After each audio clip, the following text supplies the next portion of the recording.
we're living through this extraordinary technology revolution. And in my judgment, and the judgment of my institute, which now works in many different countries throughout the world, this technology revolution gives us the opportunity to do something that is not been conceived of for many, many years, and that is to reimagine the state itself.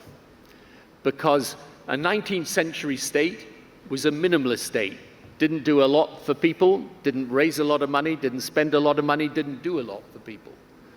The 20th century state grew into this huge apparatus, especially in developed nations, with large amounts of money spent, a large amount of provision from government, but today, often not operating in a very effective way. The question for this century is, can you reimagine the state through the technology revolution, create a 21st century state that delivers high quality services at much lower cost to their citizens? That's the challenge. There's no one better to discuss it with than my friend Prime Minister Edi Rama of Albania. Albania is a country that, back in the 1980s and early 1990s was very much left behind by the world. Over these past years, it's made extraordinary leaps forward. Its GDP has risen enormously just over this last 10 years or so. And Edi, as Prime Minister, is focused very much on the technology revolution and what it can do for his country. And I actually just wanted to start, Edi, with an overall sort of macro question, which is, the title of our session is tech the solution? I would say, but tell me whether you agree or not, it's certainly a very major part of it. How big is this technology revolution, and how hard is it for political leaders to keep up with it?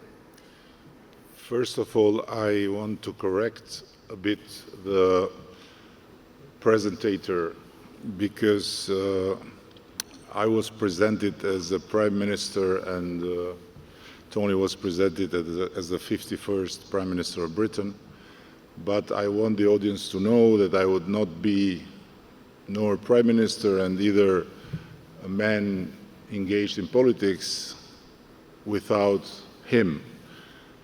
And before knowing him, he was my role model, and he was the inspiration to enter politics, to reform the Socialist Party, and to believe that not only politics can be a force for good, but it can be a third way for the left.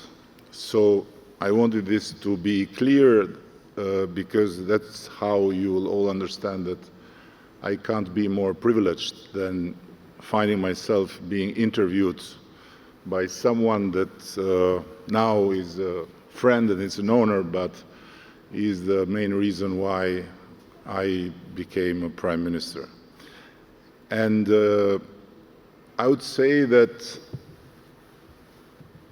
tech for sure is the solution for a country like Albania, and I guess for other countries like Albania, because we came out from a long time in darkness. We were the North Korea of Europe. We were completely cut off the world.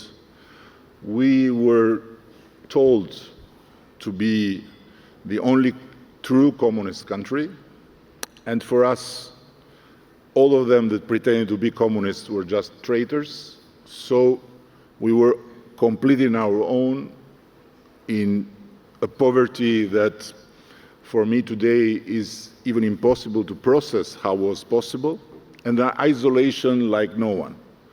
And of course, we entered the new era of change, of building a democratic state, of building institutions. But what we learned in the hard way is that you can change a system in some days, but you cannot build institution in many years. And so the institution building process in the traditional way would have taken, I don't know how many decades, if not centuries. With technology, you can make a jump in the future that it's really something that until the current events of innovation would be unimaginable. And generative AI is obviously, I mean, this is its own revolution, and you're trying now in Albania to take advantage of that. What are you doing? You're building a digital infrastructure. You've got plans for digital identity. I mean, tell us about the different elements of how you're bringing about this digital revolution to the country. Listen, I don't know how many people in the audience are familiar, but I'm sure that everyone that has known something about Albania in the last 30 years have heard that it's a country that suffers from corruption, is a country that suffers from crime, is a country that suffers from all the bad things. And a big part of it has been true. A part of it has been kind of augmented by the international media. But when you have to build a modern state, when you have to build functioning institutions, you have to count on people, right? So in every process, you have to count on people. And counting on people is not enough. Because as the saying goes, it's not the people that corrupt the systems, it's the systems that corrupt the people. So you need to build systems that are then capable to keep the people on leash in terms of respecting procedures, respecting everyone's rights. And what technology does is that gets out of the picture the middleman and makes possible that the system of service to the people relates directly with the people. Let me give you an example. We changed completely the way we deal with our public services with papers. Until not many years ago, for every paper, for every certificate, for every license, for every type of document to prove things like you have never been convicted or you have never been taken off your driving license, you had to stay in line, in long lines, in front of counters, in bad conditions, and then a lot of bad things happen even to cross the line and to get the paper before. And all of that is digitized now? All is digitized. We don't have any more counters. Everything is a direct interaction between the person that need a service and his smartphone or his computer. People said at that time this will kill practically the chances for the elderly, will kill the chances for the farmers to have access. On the contrary, this gave access to all of them that in the physical relation had no chance to go and stay in the line and take the bus to go from the village to the city and so on. And I think the thing that's interesting is you can literally go through every single aspect of government and see how change can come about, right? You can do it in healthcare, you can do it in education, you can do it in the payments that are made to people, but you also have done it in terms of your move towards Europe and how you change the regulations in order to make Albania a good partner for that European path. Yes, this is another example how technology can be the bless of countries that are behind, and how technology can make countries that are behind do things that without technology would have been impossible, and even overcome countries that are far ahead of them. To enter the European Union, technically, we need to transpose all the so-called body of law of the European Union. And just to give an idea to the audience, is about more than 4,000 laws and bylaws that need to be transferred. Traditionally, this has implied for countries before us an army of translators, an army of drafters, an army of certifiers, and as a minimum, in the case of Croatia that was very successful, 7 years. So it took 7 years for Croatia. 7 years to do just this, the right. transfer of papers. It's mountains of papers. So luckily, one of the most prominent figures of OpenAI and ChatGPT is an Albanian lady.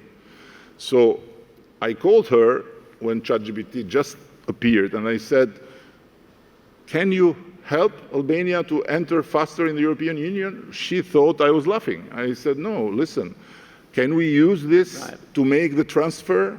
She said, interesting, let's try. And our tests are telling us that we can do it as the technology is now developed in a bit more than 2 years. But seeing how the technology is improving every month, I'm sure that this time will shorten. So it's about a change that it's even impossible to get where can bring us in terms of fast arrivals in stations that otherwise would have needed generations and generations to arrive.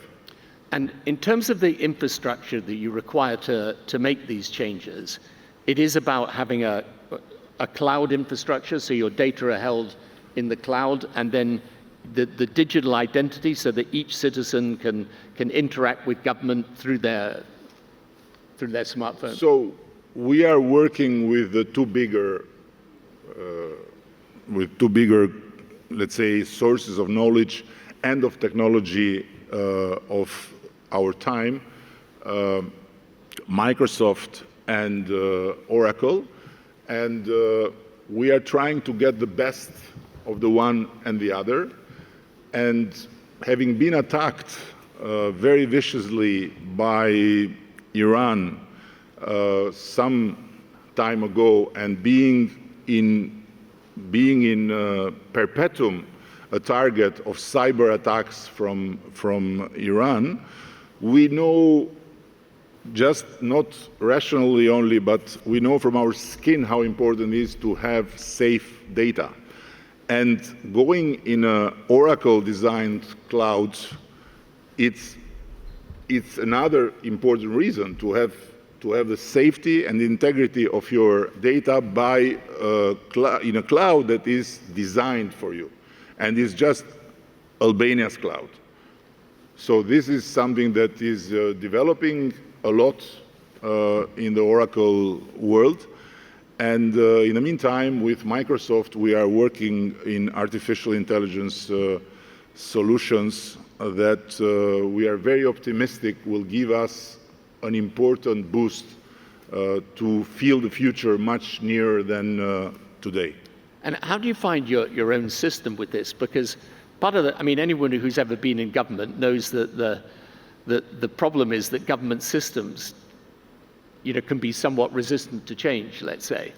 And you've got the potential, for example, in healthcare, you can have something similar to an AI doctor sitting alongside the real doctor. In education, it's possible now. There are fantastic innovations happening where you can effectively personalize education for young people. Because you'll want to introduce all of these changes into Albania. How difficult is it to get your system to move? I believe it's more difficult in Germany and Britain because these countries, the big countries, developed countries, have also very developed machines of bureaucracy that are made in other times and that are like very big ships you have to start and turn. Ours is just a little boat, and jumping from that boat and taking the new technology as a possibility is just a bless. So practically we don't have this. So of course we have resistance, but it's more the resistance of laziness sometimes in the bureaucracy, but otherwise we can do all these things because we don't have to remove mountains that are well settled there, but we have simply to run and to run and to run forward. So I don't see this as one of the main challenges. Right. So if you take this idea that it's possible through technology to, people always talk about is the leapfrog potential. In other words, you take a country at a lesser stage of development, but they can pass a developed country by the utilization of technology. But to do that, just so that we're clear about it, because these are the changes that you've made in Albania, you're putting in place the digital infrastructure, then you'll put in place the applications on top of that, and you'll have the ability for the citizen to interact direct with government across services. I mean, this affects also every part of your economy, agriculture, for example.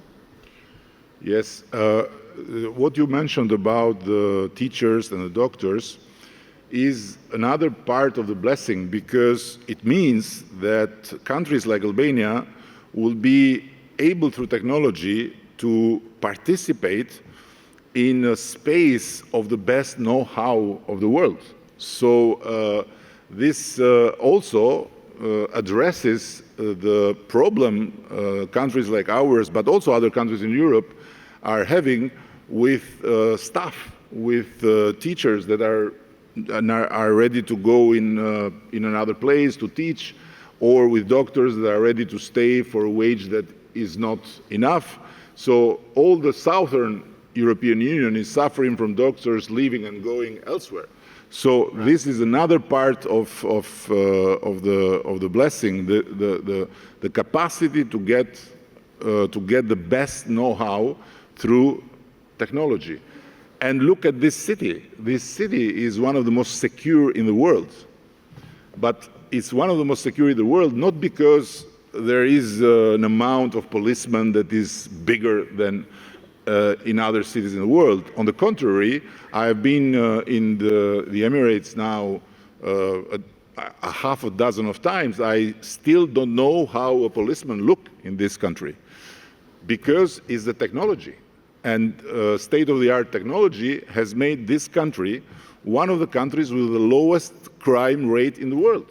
So through technology, through this new technology, we can solve problems of criminality, we can solve problems of corruption. And we can give to societies and to countries that for historical reasons, for many other reasons, are behind in terms of institutional network of a state, the possibility to overcome this very, very long way of falling behind and to proudly serve their citizens.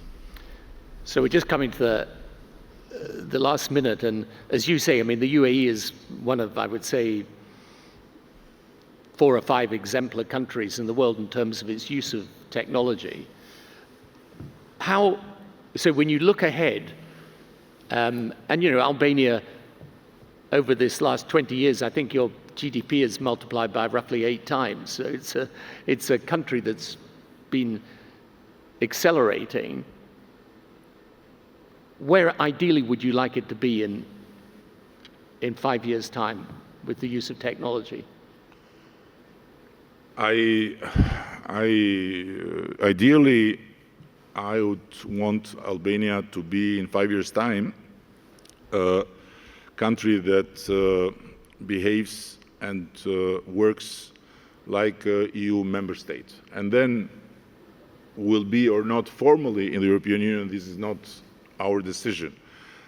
But as we are ending, and you know better than many other people that inviting a Balkan guy to have a conversation and pretending to have a short conversation is a mission impossible, but still you are doing well. So I want to say one thing at the end, which has to do with technology, but also not. So we were talking about, also before here, where this technology will go and what will. But one thing I'm not sure the technology will ever be able to bring at home, which is the sun, the beautiful beaches, the beautiful valleys, the wonderful mountains, the great rivers, the fantastic lakes, and the very hospitable people of Albania. So I want to tell everyone here, come to Albania, and in that environment, you will have even better thoughts about how technology can complement the bless of God for a country that has been very much cursed by its history. Well, Edi, you spoke of your admiration for me. You're one of the leaders I admire most in the world today. Thank you so much for being with us, and congratulations on what you're achieving and what you're going to achieve in the future. And thank you all very much indeed. Thank you.